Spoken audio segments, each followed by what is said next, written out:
Now, as you know, physical education and movement is at the center of our holistic model, right? If we want kids to be great learners, we have to also think about the physical piece, and that's why the school is very committed to a powerful sports education. As you know, we have movement sports every day. That's not typical for all schools, and we make time for it in our school day. But the thing is, there's so much to learn and there's so little time, right? We're always having that struggle with time. We want to teach our kids so many important things, but there's so much time. So we have to be very accountable for student time. And in our teams, we are creating this awareness of accountability. So if our kids are in class for 40 minutes, it's our job as the teacher to ensure that from those 40 minutes, 35, 36 minutes are active learning, active engagement, right? Because that time is so valuable. So we look at our sports programs, all our programs the same way. How high is student engagement? Now let me give you an example. Last year, we noticed that the kids were doing gymnastics. If you remember, some of your kids might have been doing gymnastics last year. And what we noticed about that class was that when one child was doing somersaults, 39 were waiting. Then the other one went, then 39 were waiting. And actually at the end of the class, if you looked at it, because we were suspicious then, and we said, we sent a team member to go and observe and literally with the stop clock, and go and watch and time. We saw that each child was only engaged for like 4 minutes, 5 minutes in a 40-minute class. That is the tragic waste of time.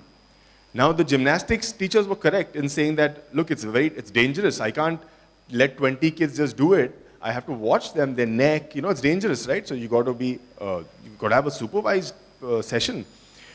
So then we realized, then maybe gymnastics is not the right kind of sport for a 40-child classroom, right? There are many sports out there that are equally good. We need to be smart about finding sports where student engagement is high and they still get the benefits of that sport and exposure. We were suspicious about swimming in the exact same way, okay? So we did a bit of a study. We wanted to measure student learning time on average. Each student, how much learning time did they get in a class? So we sent one of our team members with, again, stop clock with a watch, a timer, and we said the moment the bell rings, you start timing, okay? And tell us how much time was spent in transitioning, moving from this building to the club, changing in the club, then going to the pool, then how much time did each kid get in the pool while they were getting instructions, being told what to do in the pool. That's actually the learning time, right? If I'm sitting on the pool and I'm playing with my leg, that's not swimming, right? When I'm in the pool and he's telling me do this, that is learning time. We said measure all this. So we took 3 random groups, randomly chose 3 groups, 3 different grade levels. We sent our team member. Here's what they found. I'll give you a minute to read the findings and then I'll explain it. So out of the 76 minutes that we invest in this class, right? An average of 3.7 minutes is learning time. So a child is in the pool and learning something directly. One class, I think the average learning time was 3.5 minutes. And I think one class it was 7 minutes, so the average became like 3.5 or something like that. The rest of the time, the kids, if they're old enough, they are waist down in the pool, standing in the pool, so they're waist. And the little kids are sitting out with playing in the, right? Because now, of course, it's not the swimming instructor's fault. It's not that the pool is too small. The instructor has to take the kid across, right? So how many instructors can you have? This is, again, just something to think about deeply. That's one thing. Learning engagement time. Look at this number here. The number of students who invariably, consistently, on the swimming days, were not well, or it was too hot, or it was too cold, or it was too rainy, on average was 30%. So 30% of the kids didn't say, boss, I'm not going only in the water. The remaining 70% who were willing to try, they only got 3.5 minutes of time. Now, this is a ridiculously tragic waste of time, where we are struggling for time to do 1,000 things here and then 70 minutes is wasted, right? So we thought a lot about it. We did lots of internal discussions. We spoke to the management of the school. We presented this to the parents of the IGCSE school as well, and all the schools in the network. We have decided that we will not build swimming pools in future schools, and we will not have swimming as a sports program because it is not practical, and we cannot see our kids spending 95% of their time just with playing in the water with their feet like that. It's not going to happen, right? So what are we going to do instead from the coming year? Instead, we're going to do yoga, right? We have a very strong cultural heritage as a country of yoga. People all around the world are trying to do yoga. We live in this country. We have the best yoga practitioners, but we are not investing in yoga. Also, student engagement in this class can be very high because it's a large group exercise, 1 or 2 teachers moving around. It's not, they're not going to do dangerous stuff, obviously, in that class. They're going to do basic stuff. And we can have 95% engagement instead of 5% engagement, right? And if there are parents here who want their kids to learn swimming, you can always enroll for the excellence program at the Acres Club. We'll open an excellence program after school at the Acres Club, and your kids can go and learn over there, but not during the school day. Okay? So now that you've digested that, let's go to the next thing, which is assessments. We asked an interesting question, and your response was very interesting to that question. We said, teachers at this school care more about marks than student learning. Only 42% of the parents disagreed with that statement, which is interesting.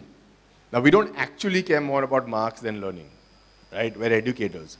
We care about learning. But we understand how the FA-SA system might have created this feeling that my kids are just constantly engaged in tests and marks, right? So we have already been thinking very deeply about this. The assessment structure, the approach, all of that has to change. So next year, we're going to do a couple of things. We're going to rethink the FA-SA structure. Do we need that many tests? What should the test be like? Why? Why are we testing? We want a good, sound rationale to drive our testing. We don't want to do it because this is always what has been done and what every other school is doing. So we're going to rethink the way that we approach FA-SA. We're going to reduce unnecessary testing, right? We test actually so that students can learn. Not so that they don't learn because they're prepping for a test. That's the ulta, right? So we are going to think about how we can strategically reduce, if we can, how we can reduce testing so that more time and focus can be spent on learning. And we will think about how to reframe our report cards. Report cards are meant to give parents and kids a clear picture of what their strengths are and what their areas of need are, right? So we're thinking very carefully this year for next year. How can we re-articulate? How can we re-express? What should the report card look like? What areas are missing in the report card? What messages are we conveying through our report card, right? And we'll make some small changes, and then over the next year and the year after that also, we'll keep making changes in consultation with you. So I just want you to be ready for some changes. We don't know the exact changes yet because this is all stuff in discussion, right? But be ready for some changes which will improve the assessment structure. So that was for grades 1 to 8. Grades 9 to 10, they're on a mission, right? They got their ICSE exam coming up, and we need them to do well because it's going to affect their future prospects for education and for work and everything, right? So we have to take it seriously. So what are we going to do on this front? Now we know that deliberate, strategic, smart practice makes kids perfect, right?